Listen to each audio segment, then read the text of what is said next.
אבי, נתחיל?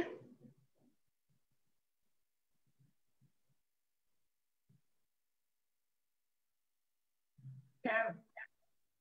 אתה במיוט, אבי.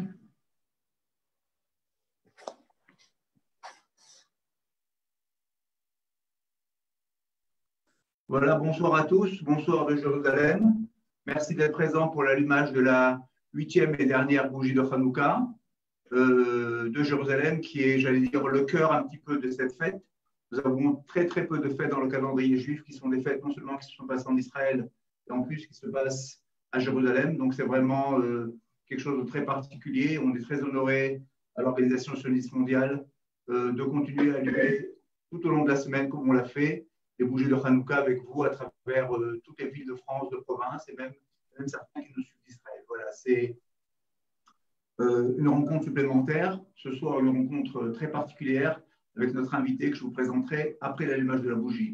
Donc, on va faire les brachot ensemble. Aujourd'hui, à l'heure du Zoom, vous pouvez répondre Amen. Et ensuite, si vous voulez, on chantera une strophe de Mao Sour avant de passer la parole à notre conférencière. Donc, ברוך אתה אדוני אלוהינו מלך העולם אשר קידשנו במצוותיו וציוונו להדליק נר חנוכה. אמן. ברוך אתה אדוני אלוהינו מלך העולם שעשה ניסים לאבותינו בימים ההם בזמן הזה. מעוז צור ישועתי לך נאה לשבח, תיכון בתפילתי, ושם תודה נזבח. ואת אחי מנבח, מצד המדח, אז אגמור בשיר מזמור, חנוכת המזבח. Voilà, donc j'espère que vous aurez l'occasion d'allumer ou de rallumer chez vous. Voilà, ce soir, nous avons le privilège d'avoir Yael David, une connaissance de très longue date, une personne qu'il est difficile de présenter parce qu'elle a touché à beaucoup, elle a beaucoup d'arcs, beaucoup de flèches à son arc, comme on dit, surtout dans le monde juif. Au niveau, c'est une éducatrice, une formatrice, une responsable de projet, une guide, une personne qui a, j'allais dire, touché à énormément de domaines, qui a eu énormément d'influence dans le monde de l'ALIA, dans le monde de l'éducation formelle, mais aussi beaucoup informelle. Et vous voyez derrière elle cette magnifique collection de Hanoukiot qu'elle va nous présenter peut-être, et on aurait voulu qu'elle les éclaire toutes pour vous ce soir. Voilà, ce qu'on peut vous souhaiter, c'est de vous transmettre le maximum de lumière de Jérusalem ce soir. Alors, comme d'habitude, évidemment, nous allons traiter de Hanouka à travers, j'allais dire, le thème un peu humoristique dans la présentation qu'elle nous a donnée, mais qui est en fin de compte très sérieux et très profond. Comme d'habitude, vous pourrez nous poser des questions à travers le chat que nos différents animateurs, Naftali Lévy, ici présent, et Yasmine à Paris, vont suivre tout au long de la présentation de Yael et pouvoir faire intervenir pour des questions. Je salue la présence de personnalités, j'allais dire, qui se reconnaîtront, de la famille de Yael, mais aussi notre maître Shlomo Balzan et d'autres encore qui sont là ce soir, qui nous font l'honneur d'être avec nous. Donc, Chag Sameach et à tout à l'heure. Yael, la parole est à toi. Chag Sameach, beaucoup de lumière dans tous vos foyers. Donc, Yael David Touati, j'ai fait mon alia il y a déjà 36 ans. J'ai grandi à Amiens, comme un certain président. Et donc, je sais ce que c'est la vie en petite communauté, mais je me rappelle encore mon papa qui allumait une Hanoukia extraordinaire que je ne retrouve plus maintenant, mais qui avait une boîte à musique qui chantait Yerushalayim Shel Zahav. Je ne sais pas si j'étais plus impressionnée par les bougies ou par la boîte à musique, mais c'est un souvenir de petite fille à Amiens, où évidemment il y avait très peu de juifs. Après, l'école Yavneh, les mouvements de jeunesse, mon alia en 1984, des études d'éducation juive formelle et informelle, travaillé avec les mouvements de jeunesse. Je suis partie 2 ans en mission au Maroc, à Casablanca, mais j'ai rayonné surtout le Maroc avec la jeunesse marocaine. Aujourd'hui, ce sont des portes qui se rouvrent, comme elles l'étaient déjà en 94. Et ça fait un peu chaud au cœur pendant cette fête de Hanouka d'entendre cette bonne nouvelle. Voilà. Donc, aujourd'hui, je suis étudiante. Je termine un doctorat d'études juives à l'Université de Strasbourg. Donc, la preuve qu'on peut étudier et vivre en France et étudier en France et vivre en Israël. Je m'adresse spécialement aux jeunes qui sont montés comme moi quand j'étais jeune. À l'âge de 18 ans, je suis très militante au sein du CNEF, qui est l'association qui s'occupe de l'Alia des jeunes. Si parmi vous, il y a des gens qui pensent peut-être faire justement leur Alia ou continuer les études et vivre ici, il y a différentes possibilités. L'armée, les Shirut Leumi, vous pouvez contacter évidemment le CNEF ou me contacter directement. Bénévole dans beaucoup d'associations, prof d'ivrit de certains parmi vous. J'enseigne l'hébreu aussi, j'enseignais directement maintenant par Zoom, bénévole. Je forme aussi les petites filles à la bat mitzvah. Et si on me demande, eh bien, après 36 ans, aucun regret. J'ai beaucoup aimé la France où j'ai grandi. J'ai apporté avec moi tout un bagage culturel que je suis fière de distribuer ici à la communauté en Israël. Et je ne regrette pas un jour qui passe. Et maintenant, je vous invite à me suivre dans cette conférence, cet atelier, cet exposé. Je dois juste, moi, éteindre mon micro et bouger de place. Alors, à tout de suite.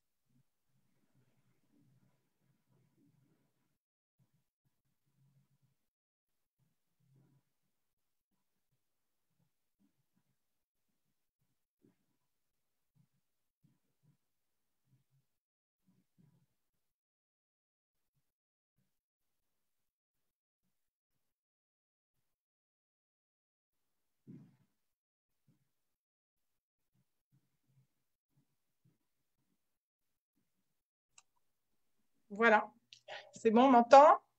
Tout est réglé. Alors, c'est parti. Bien, je sais que Hanouka, c'est un moment important pour tous. On aurait aimé plus profiter et du beau temps et de la possibilité de se balader. Alors, comme je sais que vous êtes un petit peu cloîtrés les uns et les autres, je vais vous emmener avec moi en balade si vous le voulez bien. Il faut juste que je partage mon écran. Il faut que je fasse comme ça. Voilà. Est-ce que vous voyez mon écran? J'ai besoin que tout le monde fasse signe. Quelqu'un me fait signe que c'est bon. On voit l'écran. Yasmine, tu peux juste me dire qu'on voit l'écran et qu'on m'entend? Oui, on voit l'écran et on t'entend. C'est très bien. On m'entend peut-être pas alors.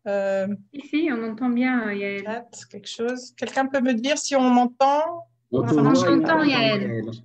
On C'est te bon. voit et on t'entend. Quelqu'un peut me confirmer qu'on m'entend et qu'on me voit? Enfin, qu'on Yael, voit on mon écran? t'entend et on te voit. Tout te est voit et on OK. t'entend. Only one person? Only one? C'est bon. C'est bon. Allô, C'est allô? OK. On m'entend pas? Si. Si, on t'entend. Est-ce que vous voyez? Est-ce que vous voyez mon écran? Plutôt, est-ce que vous voyez mon écran? Oui. Est-ce que vous m'entendez? Oui. Oui, ça fonctionne? Super, maintenant j'entends. Excusez-moi. OK, alors c'est parti pour un sujet. Je tiens à préciser que non, ce n'est pas un atelier de diététique, même si le jeu de mots s'y prête aussi. Mais comment éviter de s'engraisser à Hanouka? Alors c'est parti, vous me suivez? Voilà, je vous emmène dans mon musée. Vous voyez ici en haut, vous avez en rouge les lettres du mot, enfin les trois mots Hanouka, Hanor et Chinour.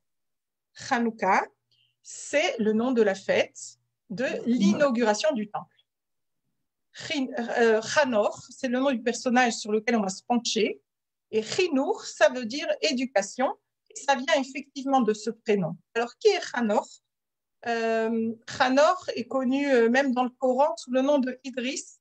Et ça va nous aider puisque madrassé ou bien chinour sont les deux mots qui ont été retenus dans nos langues respectives, l'hébreu et l'arabe, pour nommer l'éducation. Et donc, je voudrais qu'on se penche un petit peu sur cet aspect. Qu'est-ce que ça veut dire le rapport entre Hanouka et chinour et Hanor? Pour ça, eh bien, on va aller voir qu'est-ce qui s'est passé depuis les 7 générations jusqu'à Hanor. On a d'abord le premier homme, Adam, son fils, un de ses fils, Seth. Ensuite, Enoch, à ne pas confondre avec notre Hanor ou Enoch en français avec un H. Ensuite, on a Keinan, Mahalalel, Yared, le père de Hanor, et Hanor est le père de Methuselah, Methusalem, le père de Lémer, pour arriver à la 10e génération, c'est-à-dire à Noé. Et Noé a 3 fils, Shem, dont sont sortis tous les peuples sémites, Ham, qui sont les peuples d'Afrique, et Yaphet, qui, la semaine dernière, pour ceux qui ont suivi Jean-Charles Derbib, est identifié effectivement comme la Grèce. Mais on va se concentrer sur notre Hanor. Hanor est un personnage un petit peu particulier. Il est cité tout à fait dans l'ordre des générations qui est cité dans le chapitre 5 de la Bible, au verset 21 et 24. Et il lui arrive quelque chose d'unique. D'abord, il va être le plus jeune à mourir de sa génération. Tout le monde vit là-bas presque 1000 ans. Et Hanor, lui, le pauvre, ne va vivre que, écoutez bien le chiffre, 365 ans. 365, facile à retenir, ça vous rappelle quelque chose? Ok. De Hanor, on nous dit, voilà, je vous ai marqué le verset, Vaitalech Hanor et Elohim, ve'eineino ki lakachoto Elohim. Et on nous raconte que ce personnage a disparu. Tout d'un coup, il a disparu car Dieu l'a pris. Puis finalement, je vais vous raconter l'histoire de Hanor. Qu'est-ce qu'on sait sur lui et pourquoi il nous intéresse quand on parle évidemment de Hanouka. Alors, Hanor, quand il est arrivé, Dieu l'a pris et il l'a envoyé à l'école du ciel. C'est le premier des personnages bibliques, le premier homme à avoir étudié la lecture, l'écriture et le décompte. Avant, eh bien, il semble que l'homme était ignorant et Dieu a choisi Hanor, d'où évidemment ce nom après de Idriss ou de Khinour qui vont nous indiquer l'éducation, parce que c'est le premier homme à être éduqué. Il est éduqué par qui? Par des anges, l'ange de la connaissance, l'ange du savoir, l'ange de la pitié, l'ange des anges avec des valeurs. Ce n'est pas des anges de guerre, ce n'est pas des anges d'action, c'est des anges plutôt avec, on va dire, des valeurs. Et donc, ces anges-là lui apprennent pendant toute sa vie, il va disparaître assez jeune, et pendant toute sa vie, ils vont lui apprendre le calcul, entre autres, le calcul du calendrier. C'est là que ça commence à devenir intéressant pour Hanouka. Son calendrier, c'est le calendrier de l'humanité jusqu'à, vous allez voir. Donc, le calendrier est comme ça, 364 jours par an. L'année commence toujours un mercredi. Et le mercredi du premier mois, qui est le mois de Nissan. Ensuite, le premier Shabbat, si le mois commence à mercredi, le premier Shabbat va tomber le 4 du mois, le deuxième, le 11 du mois, le troisième, le 18 du mois, et le dernier Shabbat du mois va tomber le 25. Je ne sais pas si vous me suivez bien, on est en train de parler d'un calendrier que vous ne connaissez pas, et que l'humanité entière connaissait. C'est un calendrier fixe, il n'y a pas d'erreur. Vous vous rappelez, quand on allait à l'école, on nous demandait d'écrire la date, et on écrivait aujourd'hui, lundi, 6 mai, telle année. Mais l'année suivante, le 6 mai, c'était peut-être un mercredi ou un jeudi. Ce qu'on apprend du calendrier de Hanor, c'est que les jours sont fixes. Il n'y a pas de surprise, parce que 364, ça se divise en 4 cycles de 91 jours. Des cycles de 3 mois, donc des trimestres. Un premier trimestre de Nissan à Sivan, si vous préférez, avril, mai, juin, juillet. Ensuite, août, septembre, octobre. Ensuite, novembre, décembre, janvier. Et ensuite, février, mars et avril. Et on recommence le cycle. Donc, le premier jour d'un cycle, le premier jour du premier mois, est un mercredi. Le premier jour du deuxième mois est un vendredi. Et le premier jour du troisième mois de ce trimestre est un dimanche. Et tout ça est fixe. Vous allez comprendre pourquoi c'est intéressant. Tous les 7 jours, Shabbat, ce qui fait qu'on a 52 Shabbats dans l'année. Tous les 7 ans, Shemitah, l'année sabbatique. Toutes les 7 années sabbatiques, l'année du Yovel. Bon, vous allez me dire, mais à l'époque de Hanor, et à cette époque-là, même Noé n'est même pas arrivé encore, c'est son arrière-grand-père. il n'y a pas encore eu le don de la Torah. De quoi elle nous parle? De ces mois juifs et de ces fêtes? Peu importe. Il fallait commencer à calculer les mois, les années. C'est important pour l'agriculture, c'est important pour mettre la terre en jachère, c'est important aussi pour prélever les impôts. Donc l'humanité avait besoin de lire, d'écrire et aussi de faire ce calcul. Et une dernière chose très importante dans le calendrier de Hanor, les 7 fêtes annuelles doivent automatiquement tomber pendant les 7 premiers mois de l'année. Quelles sont ces fêtes? Eh bien, vous allez être surpris évidemment de ne pas retrouver les fêtes qui sont marquées dans la Torah. Vous avez la fête de Pessah, ou plutôt, excusez-moi, les fêtes qui sont marquées dans la Torah, mais pas les fêtes de notre calendrier. Notre calendrier n'est pas ce calendrier. On a la fête de Pessah, c'est-à-dire là où on a égorgé l'agneau. Le lendemain, Chag HaMatzot, là où on a mangé les parazim. Ensuite, le Naf HaOmer. Ensuite, la fête de Shavuot. Non pas Rosh Hashanah, puisque ça ne s'appelle pas du tout comme ça vient bien plus tard avec la Mishnah. Yom Zikaron Teruah, tel que c'est marqué dans la Torah, le jour du souvenir du son du shofar. Le Yom HaKippourim et Sukkot. Voilà les 7 fêtes, elles doivent automatiquement tomber du 1er au 7e mois de l'année. Ça veut dire qu'après, on tombe dans une espèce de calendrier où les 5 derniers mois n'ont pas de fête. Donc, ni Hanouka, ni Purim, ni toutes les fêtes que vous connaissez aujourd'hui. Qu'est-ce qu'on déduit de ça? Entre ces 52 Shabbats et les 18 jours que comprennent ces fêtes, ce peuple qui suit ce calendrier, et vous avez vu la descendance, c'est Noé, c'est Shem, Ham et Yafet, ceux qui vont suivre le calendrier de Hanor, eh bien, ce seront des peuples qui auront 70 jours de liberté dans une vie où pratiquement tout le monde est esclave et tout le monde a envie de suivre ce calendrier parce qu'effectivement, il donne cette liberté, il donne ces jours de repos. Alors, vous allez me dire, mais pourquoi elle nous parle de tout ça? Eh bien, c'est simple. On va faire un autre voyage dans le temps et on va partir à Qumran. Le livre de Hanor est un livre que l'on connaît, qui était déjà connu en grec, qui était déjà connu en slave et qui a été découvert à la mer Morte, dans le désert de Judée, à Qumran. Alors là, j'ouvre une énorme parenthèse, mais on en a besoin pour comprendre la suite. Si je demandais là dans le chat, qu'est-ce que représente pour vous le 29 novembre 1947? Je pense que j'aurai une réponse qui me paraît évidente. Eh bien, ce n'est pas celle-là que j'attends.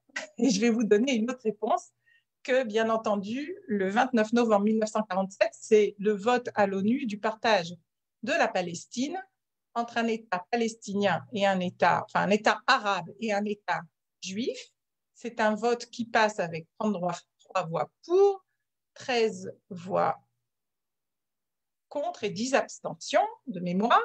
Et donc, au moment où l'annonce est faite à travers le monde, eh bien, ici, dans cette région, à Jérusalem et dans tout le pays, c'est le chaos total et commence la guerre qu'on va appeler la guerre d'indépendance jusqu'au jour de l'indépendance de 1948 officiellement, mais cette guerre a déjà commencé le 29 novembre 1947. Mais ce n'était pas la réponse que j'attendais. Le 29 novembre 1947, on a un prêtre assyrien de la vieille ville de Jérusalem qui s'appelle Monsieur Athanamius, qui téléphone au professeur Eliezer Soukenik, qui est paléographe, c'est-à-dire qu'il sait déchiffrer des textes anciens. Il lui dit « Professeur, venez vite, j'ai entre les mains un vieux parchemin écrit en hébreu. Venez. » Bon, Soukenik se précipite dans la vieille ville. Il lui dit « Qu'est-ce que c'est que ça ?» Alors maintenant, je vous explique. La guérilla a commencé. Première chose qu'on fait, on coupe l'électricité. Le pauvre Soukenik, il a le temps de voir le parchemin. Il a le temps de voir un morceau d'un verset et il ne sait pas ce qu'il a vu sous ses yeux. Il sait juste une chose, c'est que c'est un prêtre de Bethléem qui l'a reçu d'un bédouin et ce prêtre catholique a demandé à ce prêtre assyrien de Jérusalem s'il pouvait l'aider à déchiffrer ce parchemin. Et le professeur Soukenik ne sait pas ce qu'il a sous les yeux. Il voit un texte, Vem Mechalkim Yachad, Berechush ou Behon, et ils se partagent les biens leurs biens. Et il se dit, tiens, ça ressemble à un verset, mais ce n'est pas un verset biblique. Il n'a pas eu le temps de lire la suite. S'il avait entendu la suite, ou s'il l'avait lu, comme il le lira plus tard, il aurait compris que c'était un texte de prêtre, un texte de Kohanim. Et qu'est-ce que lui raconte ce prêtre? Il lui dit, écoute, tu sais, on a trouvé à la mer Morte 11 grottes, et dans ces 11 grottes, près d'1 millier de morceaux, 930 morceaux. Certains sont des livres complets, certains sont des livres, des livres non complets. On a à peu près 300 livres qu'on pourrait analyser. Seulement, le bruit est parti plus vite qu'on ne le croyait, et vous allez voir ce qui s'est passé. En attendant, le premier rouleau qu'a vu Soukenik, c'était un rouleau de 70 cm de hauteur, et on continue notre visite.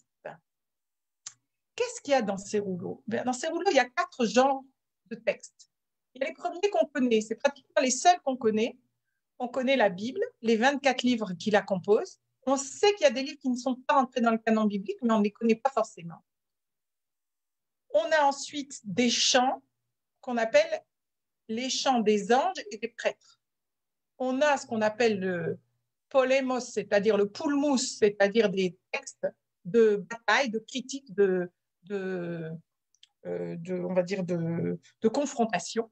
Et puis on a ce qu'on appelle les textes parabibliques, qui ressemblent à des livres de la Bible ou qui sont des livres de la Bible, comme par exemple le livre de Shmuel, avec beaucoup plus de chapitres que l'on connaît, ou des livres de Tehillim, des louanges par milliers, alors que le livre de Tehillim que nous connaissons aujourd'hui de psaumes ne comprend que 150 psaumes. Et donc, on a sous les yeux une richesse extraordinaire. Alors, il y a 11 grottes, on trouve des morceaux, les Bédouins entendent que ça a de la valeur, qu'est-ce qu'ils font? Eh bien, ils font de ces morceaux des petits morceaux. Et ce qu'on a récupéré, c'est une catastrophe. C'est-à-dire que ces rouleaux étaient enfermés comme des petits bébés, enveloppés dans des tissus, dans des poches, dans des jarres, bien cachés dans des grottes, dans un climat qui leur permettait de survivre. Je vous rappelle que le parchemin ou le papyrus, les matières qu'on a retrouvées là-bas sont des matières ou oxydables, comme le cuivre, vous voyez ici les rouleaux de cuivre, ou bien ce sont des matières qui ne tiennent pas dans le temps. Les seuls écrits très anciens qu'on a aujourd'hui sur la planète sont en général des textes gravés dans la pierre, dans la céramique, mais pas du parchemin. Donc c'est une aubaine extraordinaire de pouvoir retrouver des textes qui ont plus de 2000 ans, et d'un autre côté, les Bédouins qui font du business et qui coupent, qui se disent, ah ben, si un rouleau, il vaut $1000, si je le coupe en deux, combien il paiera celui qui a payé 1000 pour avoir la moitié, combien il paiera pour avoir l'autre moitié? Et ce que vous voyez à droite sur l'écran, ce sont les petits bouts de la grotte numéro 4. La grotte numéro 4 nous est arrivée en confetti. La grotte numéro 11 nous est arrivée pratiquement intégralement. Et pourquoi je vous raconte tout ça? Bien, parce que ces textes-là, on ne les connaissait pas. C'est la première fois qu'on découvre, à part la Bible, et même la Bible, je vais ouvrir une parenthèse, la Bible qu'on a là-bas, on a plusieurs je vous ai dit, c'est à peu près sur les 930, c'est un quart. C'est assez équilibré. Donc, sur les à peu près 250 textes bibliques que nous avons, on n'a que 24 livres, il y a des copies de copies de copies. Et à se demander, il y a 36 livres de Tehillim, et à se demander pourquoi il y aurait autant de copies. On va essayer de comprendre d'où viennent ces textes, d'où vient cette bibliothèque.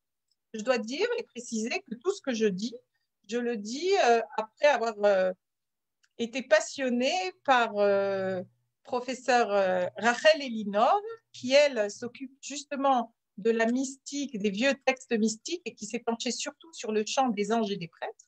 Mais évidemment, elle connaît bien aussi tout ce qui se passe avec les textes de la mer Morte. Sa théorie est controversée, vous n'êtes pas non plus obligé d'adhérer à ce que je pense est intéressant dans ce qu'elle dit, mais en tout cas, on va passer encore un petit moment ensemble, donc essayez de vous faire à l'idée que ce n'est pas non plus n'importe quoi. Donc, je reviens un petit peu à l'histoire contemporaine. 1947, 29 novembre, début des attaques. Et jusqu'à 1967, la guerre des 6 jours. Je ne sais pas si vous en avez conscience, mais toute cette partie de Jérusalem est aux mains des Jordaniens et il est interdit aux Juifs de pénétrer dans la vieille ville, même dans la Jérusalem jordanienne. Et donc, où vont aller tous ces rouleaux? Ils vont aller au musée Rockefeller. Pour ceux qui le connaissent, il est du côté de Salah ad-Din, du côté de la muraille, un petit peu après la porte de Shrem. Et ce musée, c'est le musée de l'archéologie aujourd'hui, qui est l'antenne du musée de Jérusalem, mais en archéologie. Mais à l'époque, c'est donc sous mandat jordanien. Et ce sont des prêtres, enfin pas des prêtres, des étudiants et des professeurs de l'école biblique, comme on dit en hébreu, l'école biblique de Jérusalem. C'est l'école biblique de France. Et donc, beaucoup de ces gens qui vont toucher les premiers à ces textes sont des Français. Et ils vont essayer de comprendre. Seulement, le problème est le suivant. La Bible, on la connaît. Et si on trouve une Bible divisée en confettis, quand on connaît bien les versets, on peut refaire le puzzle. Le problème, c'est que les 3/4 de ce qu'on a retrouvé, on ne connaît même pas les textes. On ne les a jamais vus. On n'en a jamais entendu parler pour certains. Et donc, c'est très difficile. Il va falloir attendre 20 ans pour pouvoir enfin les toucher et 50 ans, de 47 à la fin, pratiquement à l'année 2000, pour avoir une reconstitution grâce aux ordinateurs des morceaux, puisqu'on ne cherche pas à faire du lien textuel, on cherche à faire du lien entre les morceaux pour faire vraiment comme un puzzle. Et donc, aujourd'hui, on a pratiquement reconstitué tous les textes. Et vous allez me dire, mais alors pourquoi elle nous parle de ça maintenant? Je vais vous dire tout de suite. Parmi ces textes, on a retrouvé en araméen le livre de Hanor. Et c'est comme ça qu'on connaît toute l'histoire que je vous ai racontée, que Hanor est monté au ciel. Quand Hanor a été éduqué, il a lu, écrit et compté. Il est revenu 1 an sur Terre, à l'âge de 364 ans, pour transmettre à Methuselah, son fils qui lui vivra un millier d'années, Mathusalem, pour lui transmettre l'écriture, la lecture. Tout ce qu'on connaît aujourd'hui, on le connaît de Hanor. Ce n'est pas par hasard qu'on a le mot Chinour. Et ça nous relie tout à fait à Hanouka, puisque Hanouka, c'est aussi un grand moment de transmission. Quand est-ce que dans le calendrier juif, on a l'occasion pendant 8 jours de réunir toute la famille? Et pendant un moment de joie autour des bougies, où le père ou la mère ou les enfants entre eux peuvent s'interroger, apprendre et enseigner. Et c'est ce qu'on fait là aussi un petit peu. Et alors, la grande surprise, quand on observe les textes de la mer morte, c'est ce que vous voyez en orange, c'est-à-dire que chaque texte qui a été écrit à part les textes bibliques sont tous datés, comme on faisait à l'école. Aujourd'hui, lundi 15 mai 1932. D'accord ? Et pourquoi on peut écrire la date fixe? Parce qu'on est sous le calendrier de Hanor. Un exemple, par exemple, dans les chants des anges, ça commence comme ça. Zo shirat olat Shabbat arishona berevi'i lachodesh arishon. C'est toujours le Shabbat, toujours le 4e jour du mois. C'est-à-dire que le premier jour, c'est mercredi, le 2e jour, c'est jeudi, le 3e jour, c'est vendredi, et Shabbat tombe le 4e jour. Ça, c'est quelque chose de très impressionnant dans les Megillot Yam HaMelach, dans les Megillot de Qumran, dans les textes de Qumran, c'est que 3/4 des textes sont datés. Ça commence par la date. Comme on écrit aujourd'hui une lettre, on commence par dater. Cette date est fixe. Ça nous indique vraiment quelque chose de très important parce que c'est quand on a comparé toutes les dates qu'on s'est rendu compte que le premier Shabbat du premier mois tombe toujours le 4 du mois. C'est là qu'on a commencé, nous, à reconstituer ce secret de l'humanité qui est le calendrier de Hanor. Ah, quand même, elle va nous parler de Hanouka. Alors voilà, on est maintenant un grand saut dans le temps. Moins 175 arrive Antiochus Épiphane, ça veut dire le grand, Antiochus IV à Jérusalem. Vous savez qu'Alexandre le Grand était déjà arrivé, ça se passait plutôt pas mal avec les Juifs. Et puis Antiochus, lui, une fois qu'il est nommé, il se dit je vais faire ce que tous les chefs font. On connaîtra ça après très bien dans Astérix et avec les Romains, Antiochus dit, voilà, moi je suis né un 25 du mois, je veux que tous les 25 du mois, on prélève l'impôt.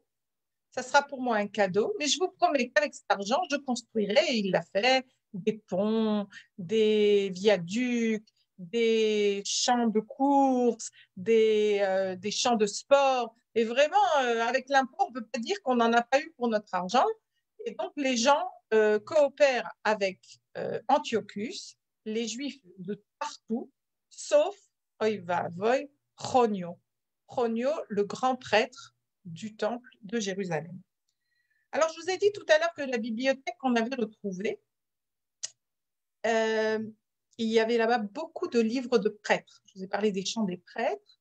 Et parmi ces livres, il y a un livre très intriguant qui est le livre de, comment on appellerait ça en français, l'agenda de présence des prêtres. Les prêtres se suivaient par période de 24 heures. Sur 24 heures, il y avait 24 relèves de la garde des prêtres. Et dans un rouleau qu'on a trouvé, on a le nom de chacun pendant chaque jour, qui est de permanence, et tout comme ça, 24 par jour, et tous les jours, et pendant des années.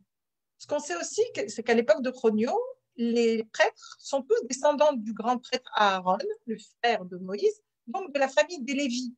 Et ça, on le sait, ça n'a jamais quitté la famille. Personne n'a été prêtre dans le peuple juif s'il n'était pas Lévi, s'il n'était pas descendant d'Aaron. Et on a retrouvé donc aussi une liste de prêtres de père en fils, de père en fils, de père en fils, d'Aaron, jusqu'à celui qu'on va appeler les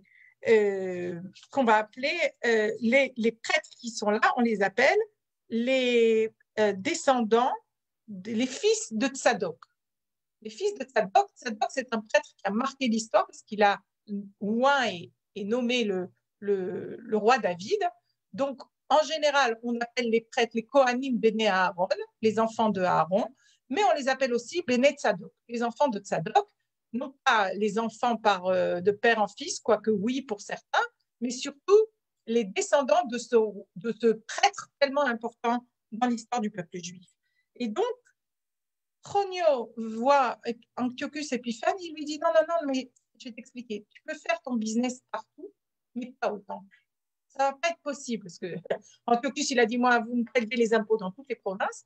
C'est un petit peu, je vais vous expliquer le problème, je ne sais pas comment c'est en France, mais ici en Israël, tous les 15 du mois, on doit payer la TVA. Sauf quand ça tombe un Shabbat, donc on doit avancer de quelques jours le paiement de la TVA, mais sinon on paye tous les 15 du mois. Mais lui, il a dit moi, c'est le 25, tous les 25, vous payerez l'impôt. Le problème, c'est que lui, il va selon le calendrier grec. Et Chronio lui explique, il dit que ce n'est pas possible. Nous, on a un autre calendrier. C'est le calendrier dont je vous ai parlé, le calendrier de Hanor. Donc, tu comprends que si le 25 de ton mois, il tombe un Shabbat, ou s'il tombe le jour de Kippour, moi, je ne laisserai pas les gens amener l'argent pour toi.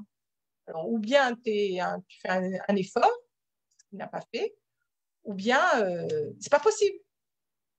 Alors là, ça a mis en rogne, évidemment, Antiochus, qui ne comprenait pas l'enjeu, ou plutôt qui a très bien compris quel était l'enjeu de changer le calendrier des Juifs.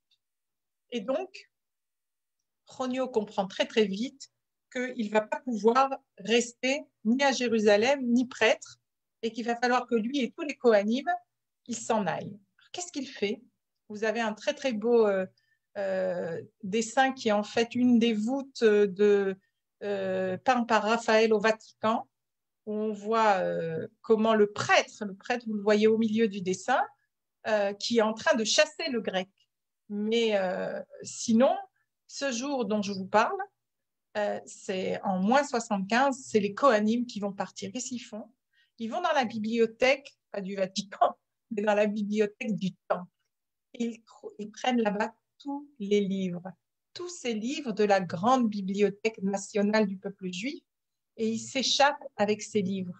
Ils prennent avec eux ce que la Grèce pensait être la science. Eux, ils prennent leur science avec eux et ils s'échappent. Et d'après donc professeur Elinor, c'est eux les premiers qui arrivent à Qumran. Et c'est là qu'ils continuent, puisque son Kohanim, ils continuent à écrire. Il y a des livres qui étaient peut-être écrits déjà à l'époque du Temple, d'autres qui vont l'être une fois que les Kohanim quittent le temple.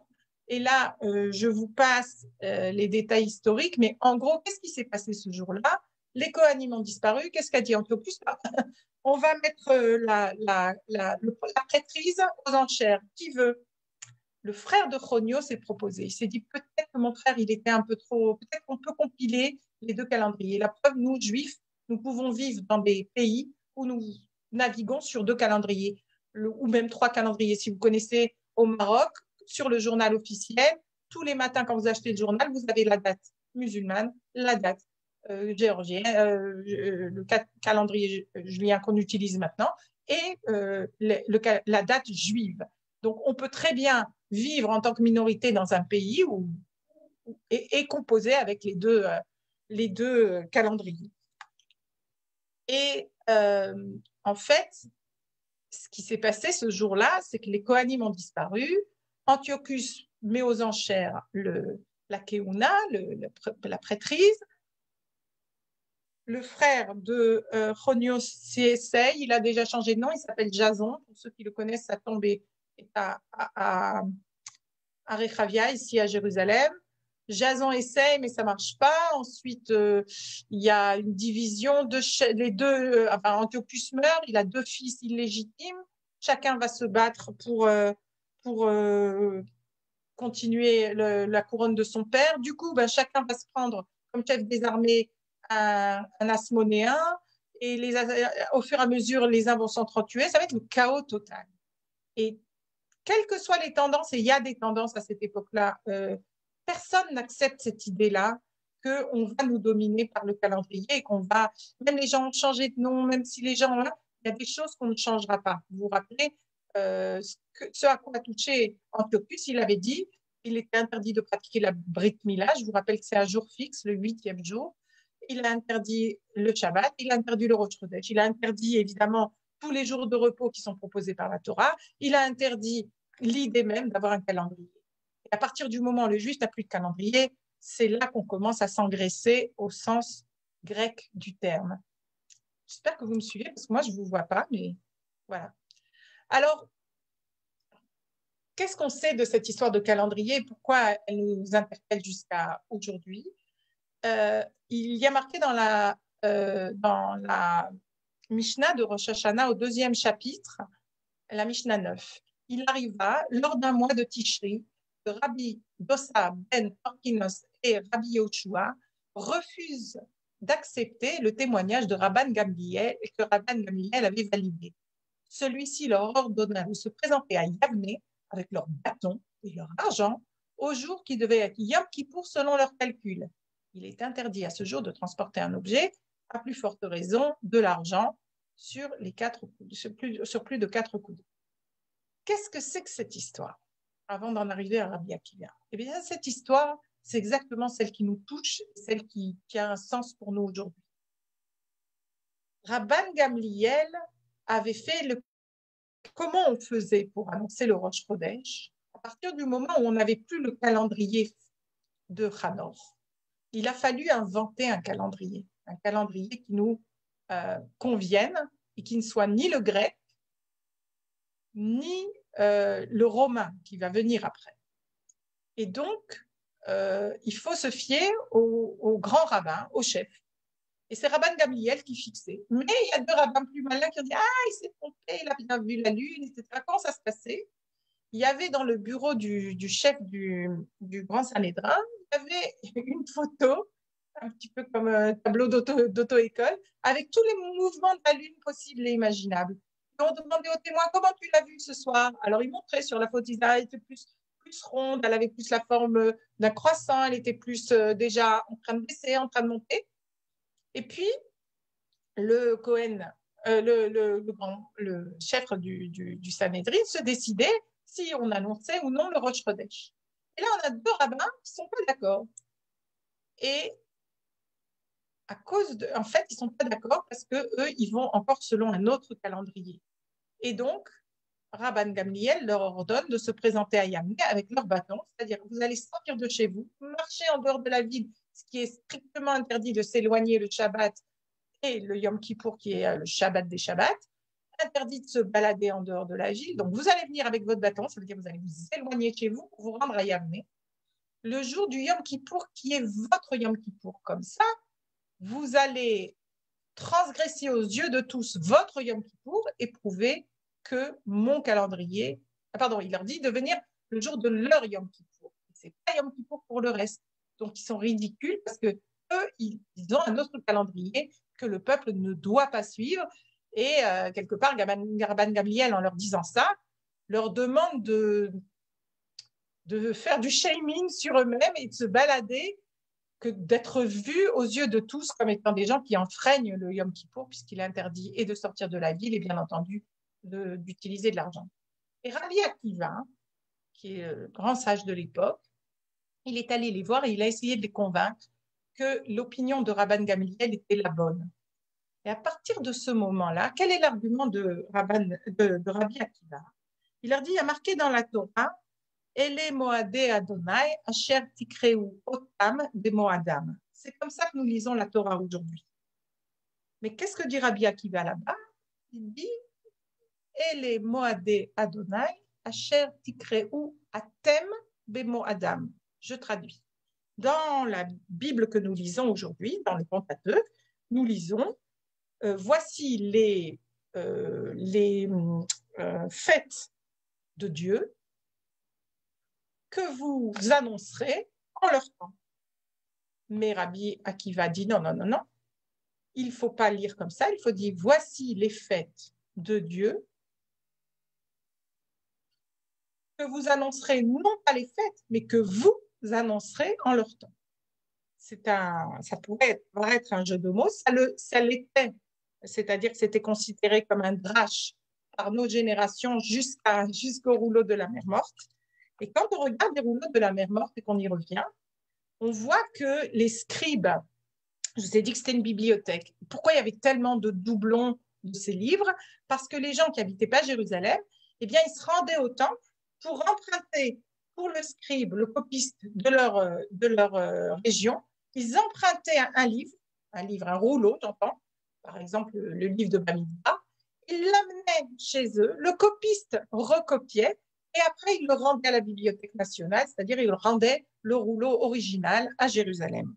Et en fait, on a retrouvé dans ces rouleaux des rouleaux écrits comme on les connaît maintenant, ceux qu'on utilise jusqu'à maintenant pour monter à la Torah, mais on a trouvé beaucoup de rouleaux écrits ce qu'on appelle en tiv malé chez Bamalé, c'est-à-dire qu'on peut écrire sans les voyelles, on peut écrire avec une partie des voyelles et des signes, avec les intonations, et on peut écrire de manière à ce qu'il n'y ait aucun doute sur la manière ni de séparer les mots, ni de les prononcer. Ce que je précise, quand on a observé les livres de la Torah et les livres de la Torah que nous possédons aujourd'hui, quelquefois on a trouvé, par exemple, un pluriel se termine par un même, et le même en début d'un mot, ça veut dire à l'origine de ou en provenance de. Si le scribe ne fait pas bien la différence entre les deux, on peut comprendre le premier mot comme appartenant à la deuxième composition qui commencerait par un même. Je n'ai pas d'exemple en tête, mais enfin, c'est des fautes qu'on a trouvées qui sont des fautes, on va dire, de frappe ou d'écriture, mais qui ne changent pas vraiment le sens du texte. Et donc, parmi les textes qui sont écrits en ktiv malé chez Bamalé, je vais vous donner un exemple. Ce passouk, il est écrit Asher tikreu otama atema bemoadema. Atema, ça veut dire atem, ça ne veut pas dire otam. Donc, ce que dit Rabbi Akiva, c'est pas du drache. Et quand on lit la Mishnah et quand on lit Rabbi Akiva, pendant des siècles, on a cru que c'était une interprétation du texte non ponctué de Rabbi Akiva. Or, Rabbi Akiva dit exactement ce qui est marqué dans la Torah à l'époque du temple. Donc ça, c'était quelque chose qu'on ignorait totalement. Et on est devenu intelligent ces 20-30 dernières années. Je ne sais pas si on doit adhérer à tous les livres. Il y a là des livres qui ont été exclus peut-être volontairement. La Guémara en parle. Tous les livres sont rentrés dans le canon biblique. Mais les ignorer, ça serait aussi, quelque part, penser qu'ils n'ont pas de valeur sainte. Or, tous les livres qui ont été retrouvés à Qumran sont tous des livres de Sifrei Kodesh, écrits par des Kohanim écrit par des scribes, écrit dans la pureté. Je ne parlerai pas ici des Esséniens parce que, en tout cas, pas tout le monde est d'accord pour dire que les gens qui étaient là-bas étaient des Esséniens. J'ouvre une parenthèse, il semblerait que c'est une secte très, très, très qui vivait dans une pureté, on va dire, amish de l'époque. Ça n'a pas vraiment de... On a certains rapports historiques, mais on ne peut pas vraiment se baser dessus. C'est juste qu'il y avait un peuple, effectivement, qui s'était installé le long de la mer. Mais de là, tirer la conclusion que les écrits de la mer Morte sont écrits par les Esséniens, c'est deux choses complètement différentes. Et donc, qu'est-ce qu'on apprend de Rabbi Akiva? D'abord, il a essayé de faire la paix entre ceux qui n'étaient pas d'accord et on ne peut pas toujours s'amuser à avoir raison. Donc, il a réussi à les faire reconnaître l'autorité du tribunal. C'est très d'actualité aujourd'hui en Israël, maintenant que j'y pense. Et en fait, c'est la loi, et regardez comment c'est marqué, c'est de transmettre, c'est de ne pas remettre en cause celle du tribunal de Moïse. Et si on se penche sur les textes écrits et qu'on a retrouvés qui sortent directement de la Bibliothèque nationale du Beth Amikdash du Temple, alors effectivement, Rabbi Akiva n'a rien inventé du tout. Il connaissait les secrets des textes qui se transmettaient depuis Moïse jusqu'à Rabbi Akiva. Malheureusement, pendant des milliers d'années, on s'est dispersé, on a perdu ça et on s'est retrouvé effectivement à considérer certaines choses comme étant des interprétations, des paraboles, alors que finalement, quand on se rapproche du texte retrouvé à la mer Morte, on arrive à une nouvelle compréhension, ou plutôt à la compréhension de l'époque, et ce qui est, ma foi, très important. Qu'est-ce qu'on a appris de ça? D'abord, on a appris le fait même qu'il fallait un calendrier. Et même si on a abandonné, puisque les Kohanim ont quitté le temple, et là je vous parle de Rabbi Akiva, c'est bien après cette époque-là, mais Rabbi Akiva a décidé que dorénavant, à partir de cette période-là, et jusqu'aux Géonim qui vont carrément écrire le code du calendrier juif, aucun juif ne pourra connaître la date exacte du jour s'il ne va pas se référer au tribunal. Et ça, c'est quelque chose de très important qui nous amène maintenant au danger de s'engraisser. Ça veut dire quoi s'engraisser? Ça veut dire que si on regarde, les Grecs, ils n'ont pas voulu tuer les Juifs à la base. Et les Maccabim ont fait couler du sang, ils se sont battus, c'est vrai, mais à la base, ce n'était pas une guerre. À la base, c'était nous engloutir, nous assimiler, au sens propre du terme même d'assimiler de la nourriture. Non pas s'engraisser, mais assimiler. Et donc, quand on s'assimile, on ne s'en rend pas toujours compte. On croit toujours qu'on a la possibilité d'avoir, d'être sur tous les tableaux. On peut faire Hanouka, on peut faire Noël, on peut faire Pâques et Pessah. Là, on cherche les œufs et là, on mange la matzah. Là, on mange du chocolat. Là, on fait... Et quand on commence à perdre son identité, c'est à partir du moment où vous réveillez un juif dans la rue, vous lui demandez quand c'est, allez, on ne va même pas prendre une fête moderne, mais vous lui demandez quand c'est Rosh Hashanah. S'il ne sait pas quand c'est Rosh Hashanah, s'il ne sait plus quand est-ce que c'est Shabbat, s'il ne sait que parce que quand sa grand-mère, elle l'invite à manger ou que des copains font une fête sur le campus ou tout d'un coup, quelqu'un se rappelle, ah tiens, c'est l'anniversaire. Non.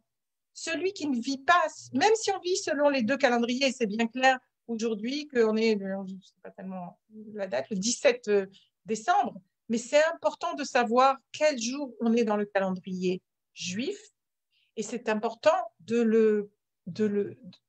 de le savoir comme un accessoire. C'est important d'ailleurs en Israël, la date officielle et la date du calendrier juif, l'année et l'année du calendrier juif. En dessous, on marque toujours officiellement aussi la date pour que les gens se repèrent. Parce que les gens ont l'habitude, et puis les gens qui font du commerce, les gens qui font de la politique ont besoin d'échanger avec l'extérieur. Mais la date en elle-même, la date juive est très importante. Et on peut se poser la question, où est passée cette Grèce tellement lumineuse, tellement intellectuelle, tellement... On en a profité. Mais à partir du moment où on a voulu nous déshabiller de notre identité par le calendrier, par des fêtes liées aux dates, à partir de ce moment-là, on allait à notre perte. S'appeler Jason au lieu d'Yehoshua, ça passe. Mais quand tu sais plus quand c'est Shabbat, même Jason qui était Cohen, il savait encore ce que c'était le travail du temple. Donc, celui qui s'appelle Pierre ou Paul aujourd'hui, ça, c'est pas l'important. L'important, c'est est-ce qu'il sait encore quel est son calendrier? Est-ce qu'il sait encore se repérer dans le temps? Quand on ne sait plus se repérer dans le temps, c'est là que commence vraiment l'engraissage, si je peux me permettre, et ce qu'on appelle la itiavnut en ivrite. Et une fois qu'on est mitiaven, c'est pas simplement d'adopter la culture, porter des jeans ou faire du sport dans les hippodromes, c'est pas ça. C'est à partir du moment où on a perdu notre curseur du temps. Donc, on peut vivre sur plusieurs calendriers, mais il faut absolument revenir au calendrier. Et je vous ai mis ici la menorah. Eh bien, cette menorah, c'est le symbole, évidemment, du rêve de Zacharie. Ce Zacharie lui-même qui nous rappelle aussi ce que nous vivons à Hanouka. À Hanouka, nous avons une menorah à rallumer. Vous voyez, dans le symbole que voit Zacharie au chapitre 4, il voit la menorah, mais il voit aussi les branches d'olivier. Il voit l'huile, il voit la source. À partir du moment où cette source est tarie, il n'y a plus d'avenir, on ne peut plus rallumer la flamme. À partir du moment où la personne ne sait plus s'identifier à son calendrier, elle sait ce que c'est le 25 décembre, elle ne sait pas ce que c'est je sais pas, le premier Tishri. Ça, c'est pas possible. Et souvent, quand on parle avec des gens, on lui dit alors c'est quand Rosh Hashanah? C'est le 12 septembre. Non, c'est toujours le premier Tishri. Tu peux retrouver. Le problème dans tous les sens, c'est toujours le premier Tishri. Comme Noël, c'est le 25 décembre. Et donc, il ne faut pas perdre de vue qu'on peut vivre sur plusieurs calendriers. Mais quand on perd ce calendrier juif, on perd son identité. Donc, cette menorah, c'était à nous de la rallumer. Je ne sais pas si je vous ai un peu éclairé, si je peux me permettre. En tout cas, c'était mon message pour ce soir. En fin de Hanouka, on appelle ce soir Zot Hanouka, c'est-à-dire le 8e jour où la Hanoukia est entièrement éclairée. J'espère que cette lumière ne va pas s'éteindre avec nos bougies et qu'elle va continuer à nous éclairer tous. Merci de votre écoute. Joyeux Hanouka. Shabbat Shalom. Maintenant, j'arrête de partager. On peut passer aux questions. Question? Tu as ton micro fermé. On peut poser des questions par chat. Dis-moi qu'il n'y avait pas de questions. Bon, déjà, je vais répondre à une qui va peut-être se poser.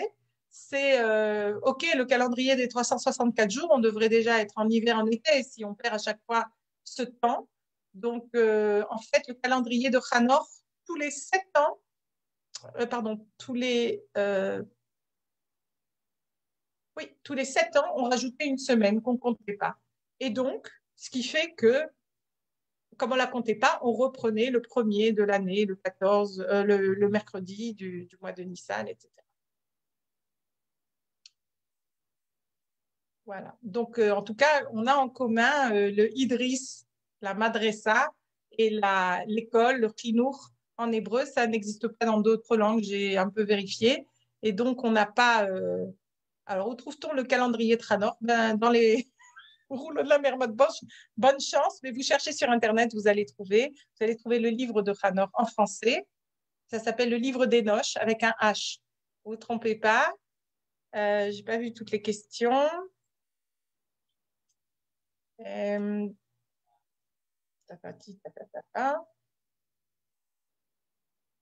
Ah, qui c'est qui avait marqué? Bravo, découverte des rouleaux de la mer morte. C'était un berger, ok. Oui, c'est vrai, il a interdit l'étude de la Torah. J'ai dit le Shabbat par erreur. C'est le Rosh Chodesh, l'étude de la Torah, ok.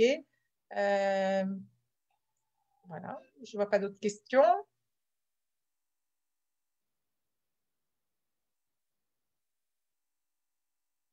Bon, alors.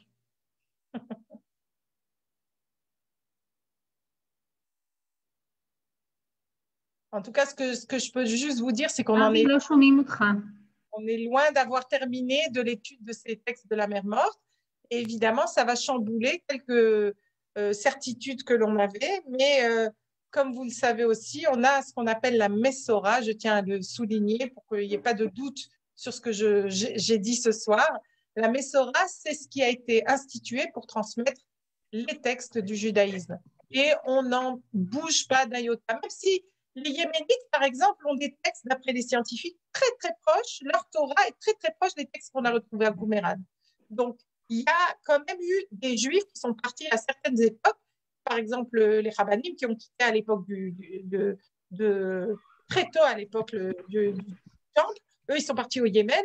Ils ont transporté avec eux des textes qui étaient sûrement plus proches que ceux qu'on retrouve en Allemagne, parce que automatiquement, il y a des fautes de copistes, automatiquement. Donc, la Messorah est venue pour bien fermer tout ça. Maintenant, quant à la prononciation, c'est vrai que tant qu'on n'avait pas les textes qu'on appelle Malé Sheba Malé, on ne savait pas forcément comment prononcer, même si la Messorah nous dit, il y a marqué comme ça, mais tu diras comme ça, ce qu'on appelle cri ou kriv. Mais malgré ça, on a pendant des années, aujourd'hui, ce qu'on trouve dans les rouleaux de la mer morte peut un peu déstabiliser des certitudes. Mais on avance. Donc, il y a la question de savoir, effectivement, tu peux répondre, si c'est le calendrier de Hanor, c'est le calendrier actuel en Israël. Pas tout à fait. Ah non, non, pas du tout. Non, le calendrier, alors, comme je vous ai dit, Rabbi Akiva a dit, OK, ben, il y a marqué dans la Torah qu'on peut fixer, donc c'est Rabban Gamliel qui fixe, les autres, vous ne fixez pas, et on arrête de jouer avec les calendriers. Et à partir de Rav Saadia Gaon, peut-être, les Géonim, en tout cas, c'est eux qui ont fixé le calendrier. Il a c'est pas secret, mais il est juste transmis on va dire, de juge en juge. Il est relativement fixe, ça veut dire qu'il n'y a pas trop d'erreurs. Il y a eu une année, on a été obligé de rajouter, je crois, c'est pour ça que le mercredi ne peut pas tomber Pâques, parce qu'il y avait eu une histoire de calendrier. À un moment, il manquait vraiment un jour. Le calendrier a rajouté un jour. Mais sinon, c'est un calendrier. On peut déjà, si vous cherchez sur Internet, vous allez trouver le calendrier perpétuel. On peut mais à un moment, on va être en décalage. Il va nous manquer, à force de perdre des infinités de temps, il va nous manquer un jour. Je ne sais plus en quelle année ça va tomber. Que Dieu nous prête longue vie. Mais voilà. Mais en attendant, le calendrier juif aujourd'hui n'est pas du tout. Il est lunaire et solaire, contrairement au calendrier musulman qui n'est que lunaire, c'est-à-dire que leurs fêtes peuvent tomber une fois en hiver, une fois en été. Vous voyez bien que chaque année, le ramadan est décalé de pratiquement de 15 jours en arrière, tandis que le calendrier juif, la fête de Pessah tombera toujours, je précise, au printemps. Oui, mais en Israël. Et Hanouka, c'est les grandes vacances ou en Amérique du Sud. Et eux, jamais, ils se font Hanouka ni à l'école, ni dans leur communauté, parce que à part Covid, ils sont toujours en vacances pendant cette période de l'année. Donc, les fêtes juives ont été fixées en fonction, c'est des fêtes surtout agricoles, en fonction de la terre d'Israël. Et la stabilité des saisons, etc., c'est en fonction du climat et du temps de Jérusalem, d'Israël. Et quand on ne veut pas perdre son calendrier, il ne faut pas perdre non plus sa boussole. Ça sera pour une prochaine fois. Yael, tu es en plus resté parfaitement dans les temps puisqu'il est 21h, enfin chez nous, 20h à Paris. La dernière question qu'on nous a posée, donc c'est la bonne occasion pour dire que ta conférence est visible en permanence sur notre chaîne YouTube, à Organisation Sioniste Mondiale. Donc, vous pouvez voir et revoir ou la conseiller aux gens que vous aimez, parce que je pense que c'était un sujet bien particulier qui va nous rentrer comme ça maintenant. Les jours vont commencer à rallonger. On est au creux du calendrier. Ce Shabbat est le plus court de l'année, en tout cas, comme l'a dit Yael, toujours en Israël et à Jérusalem. C'est là-dessus qu'on se base. Et c'est la meilleure occasion de vous souhaiter à tous Shabbat Shalom. À très bientôt. Et merci de votre écoute. Toda Yael, merci beaucoup. Bonne fête. Toda Yael. Shabbat Shalom. Shabbat Shalom. Bye. Bye bye. Merci beaucoup.